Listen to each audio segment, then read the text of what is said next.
Are you ready to become a leader and change maker by getting your PhD?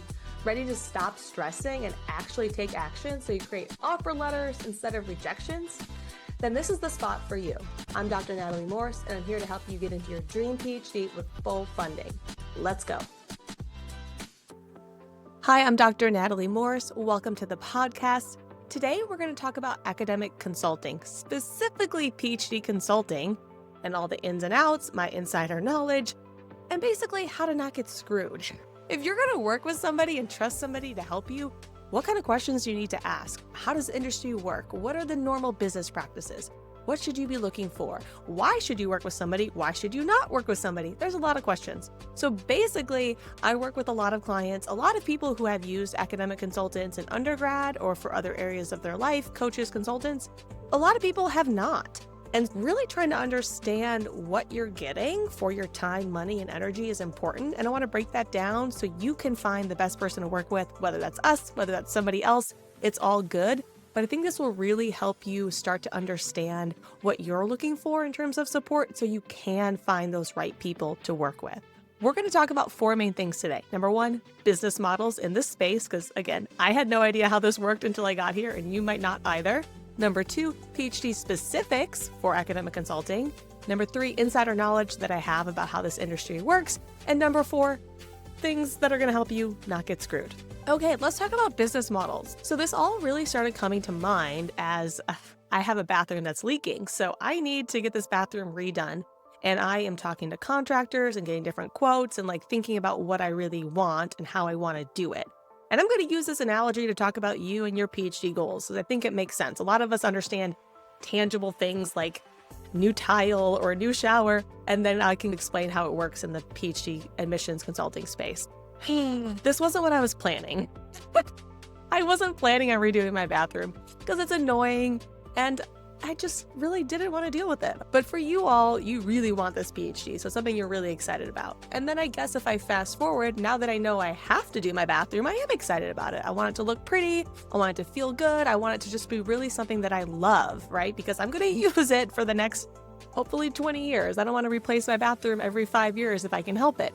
And so similar to you doing your PhD, it's going to set your life up for the next 40 years. So it is something that you really want to enjoy and use and love and just have a great experience with. So I think there's some good analogies that I can work through here. Okay.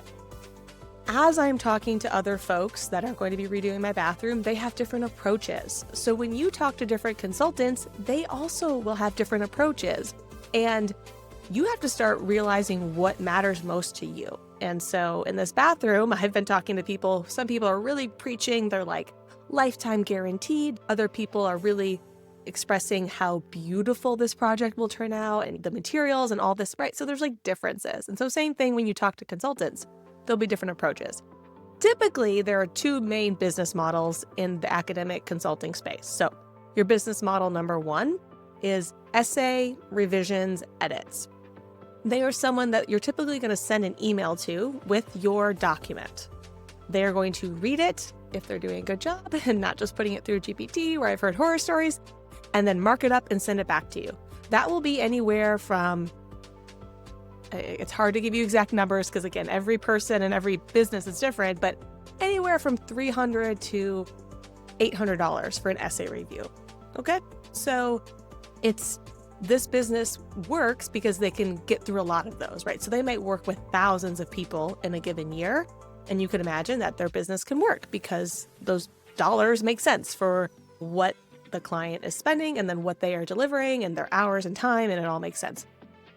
A lot of those businesses, even before I back up further, some of the academic consulting space, you'll see broken down into big companies, right? So if you Google it, they'll be the first ones to pop up, and they're going to have the whole sales team, and they might have hundreds of people that are their employees and that they work with, and then they work mostly on the undergrad space because that's the biggest piece of the pie, to be honest, right? There's a lot more people getting undergrad degrees than are getting niche graduate degrees, so they tend to serve that bigger market because it makes sense for their business.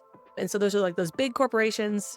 And then the other side of that is a solo person. One person who has done this in their hometown or area and has worked with many people throughout the years, or maybe used to be an academic advisor or a person working in like high schools or things like that, counselors, and then they have their own practice, and then they might work with 20 to 30 people a year, right? So it's a lot smaller, and it's just them, and they're working through those. And so again, all these price points and everything are going to change from city to city, person to person, and then also company to company. So business model number one is just send them your email with your document, get it review back. And then, there's really no follow-up, because the way that this business works is time is of the essence, right? So we cannot provide a bunch of time unless our clients are paying for that, because then our businesses don't work and then we don't exist. So if that email works for them because they know that they don't have to deal with these people anymore, they can just send an email and be done with it. So that is a pro to that. And some people just like that. They're like, oh, thank God, I didn't want to sit down and talk to somebody for 30 minutes. I just want to get feedback. So that's one area that works. And then the other business model in the admissions space is more of that strategic, one-on-one, personalized approach. And then they're going to sit with you. They're going to talk to you. They're going to ask you questions. They're going to understand what you want. They're going to meet with you many times over months to really dial that in, because these ideas evolve. You're going to have new challenges at different points, and they work with you through those things. They're not just sitting there going, oh, yep, go do that. They are working with you. And this, I guess I'll speak for me. We work with you one-on-one to get things done. So ethically, if you're working with a good consultant, they're not doing anything for you, but they are showing you how to do it. They are teaching you how to do it. They are live editing with you, just like we are. We are in the weeds with you, but of course not doing anything for you. At that point, you are investing more in your skill development and then, the whole cohesive picture. So I guess going back to my bathroom remodel, I would be investing in somebody who could get the whole job done, right? I want the tile done. I want the new shower. I want the new vanity. I want the mirrors. I want the paint. I want it all done. Or if I just want somebody just to change out my shower, send them my essay and get it back, that's just one little thing that I know I want done, and I want it done, and I'm happy to pay for it, and boom, I'm happy with the result. Both are great opportunities for you to work on your PhD applications, right? No business model is wrong. Your choice to work with people or not work with people is also not wrong. So you get to decide what makes the most sense for you. I just wanted to lay the foundations on how those typical business models work. PhD specifics. So a lot of people work with us because we are focused on PhDs. We are dialed into that space. And it's so interesting to me, even within that small space, people will be like, what about chemical engineering? How many chemical engineering students have you worked with? Or anthropology, whatever it is, their space. And I understand that because every field has a little bit of a difference. However, this process of getting into a research-based, fully funded, full-time PhD is pretty similar across the board. I will say we don't work with medical students. We don't work with somebody who's applying to an MD program or a law degree, a JD program. Again, those are outside our areas of expertise. And so when you're looking for consultants, I think it makes sense to ask them their area of expertise and things like that. Like I said, a lot of the academic consultants work mostly with undergrads because that's a bigger market and it's different. I will definitely be the first to tell you it's a very different beast. And so if you want to work with a consultant who mainly focuses on undergrad, you'll just be having to ask a lot of questions and really drive the engagement, drive your steps, because you don't want anything left to chance. So definitely ask about that. It doesn't mean just because they work with undergrads that they are not going to work with PhDs, because again, every person's different, every business is different, so talk to them. But just ask those questions and then ask specifically how their approach would vary for an undergrad application versus a PhD application and get their feedback on that. So I think it is important in that regard. We focus on from the PhD side, which I think is a little specific to the PhD and not maybe so on the undergrad side, is the networking. So at the undergrad level, you don't network. You're not talking to people because the admissions committee that accepts you is not the people who are going to be working with you. Like, they might never even see you, which is the complete opposite of the PhD, obviously. Those people who are picking you are going to be working with you for 4 years. So networking and building relationships is a big part of what we do to help our people be successful. So I would definitely look for that kind of support if that's an area you want support on. If you just want your essays done, then obviously you can work with that other consultant. So those are the PhD specifics that I would say. And I guess going back to, okay, what about my degree, which is in quantum computing. Have you worked with people in that regard? And how is that different? I will put it to you. If I'm applying to a quantum computing PhD, or I'm applying to a psychology PhD, or education, whatever, you tell me what's different about that process. I'll lay it out for you. Obviously, the domain and your research pitches and what you're really describing, the work you want to do, that's clearly going to be different by department.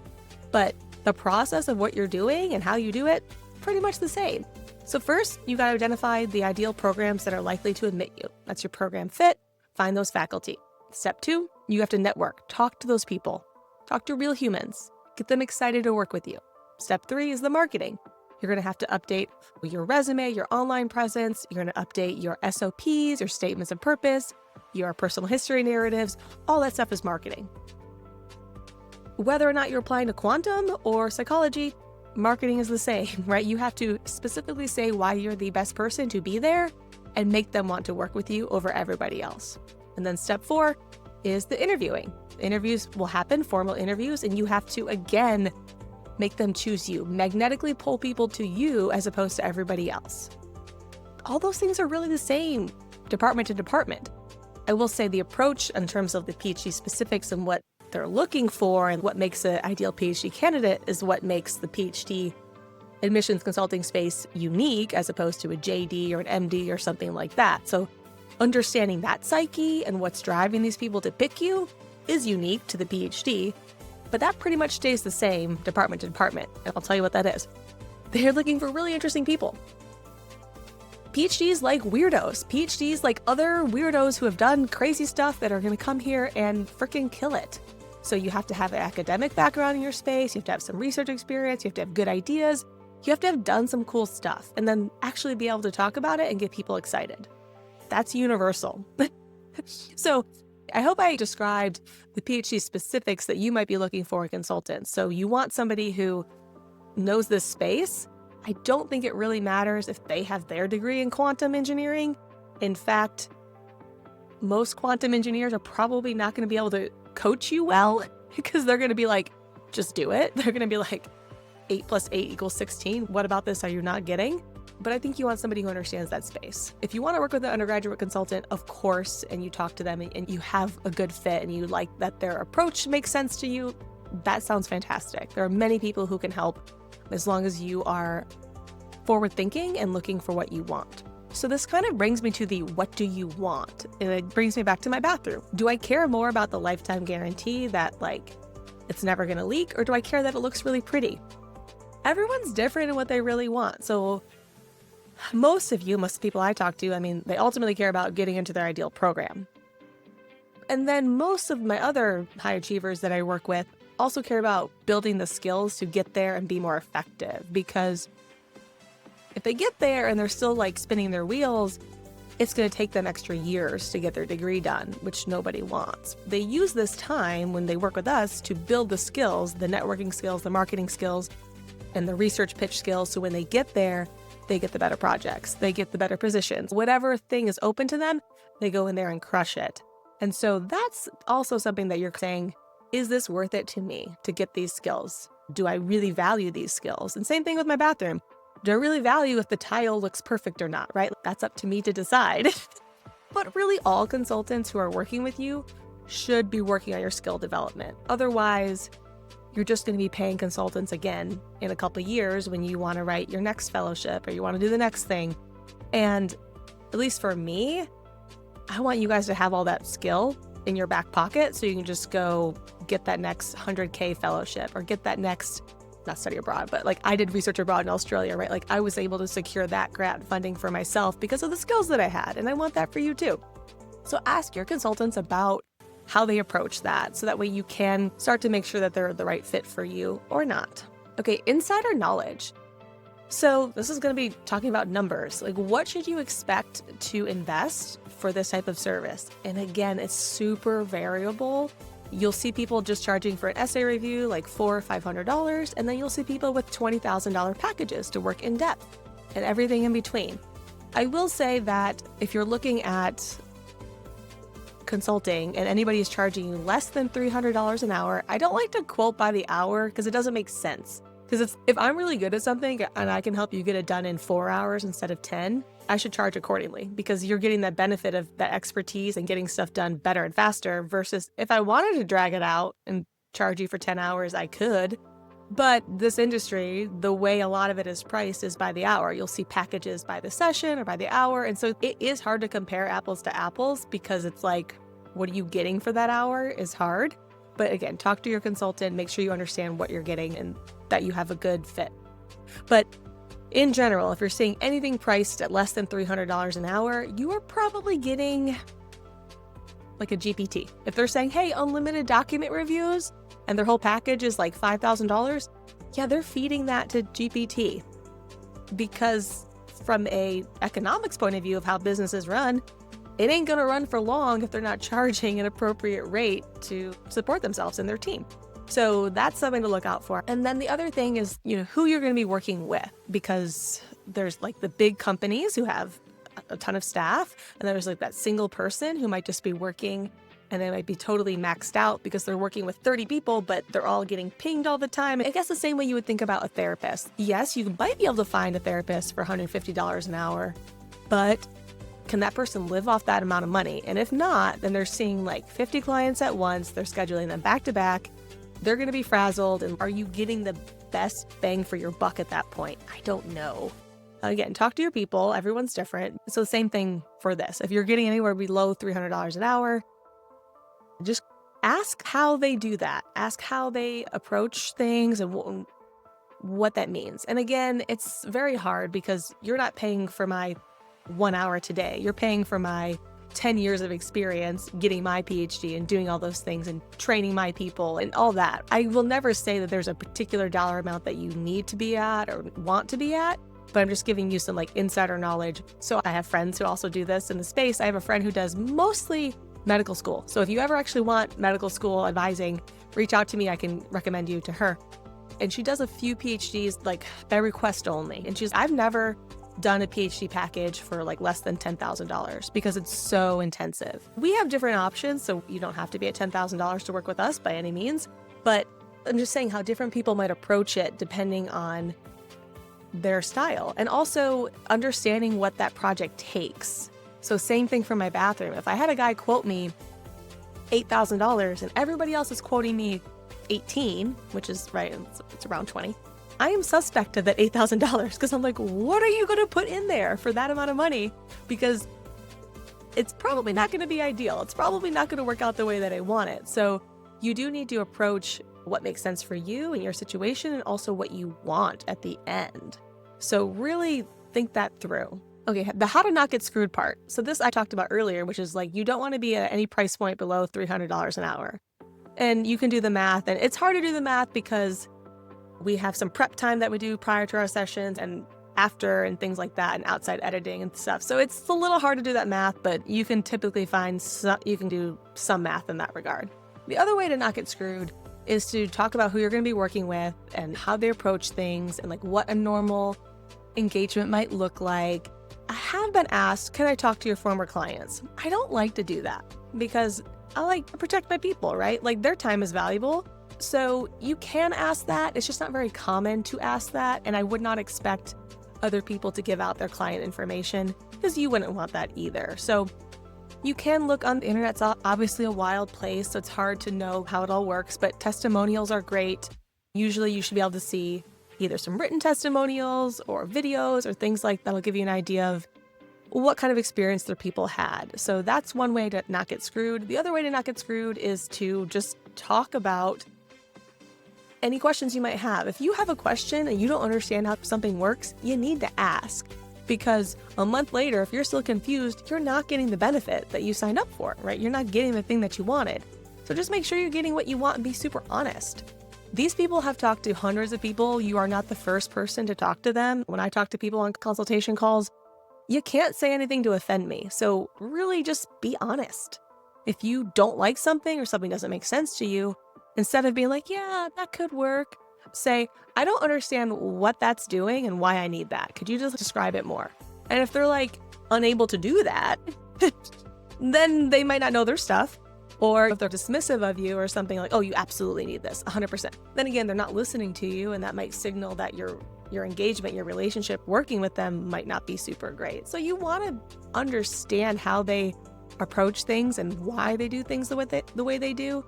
Of course, I will say that you're not going to understand everything fully, because it's one of those things, same with my bathroom. Like, I'm trying to understand, okay, what does the subfloor mean? Okay, what kind of tile do I need? Okay, what about this? But I am not a bathroom expert.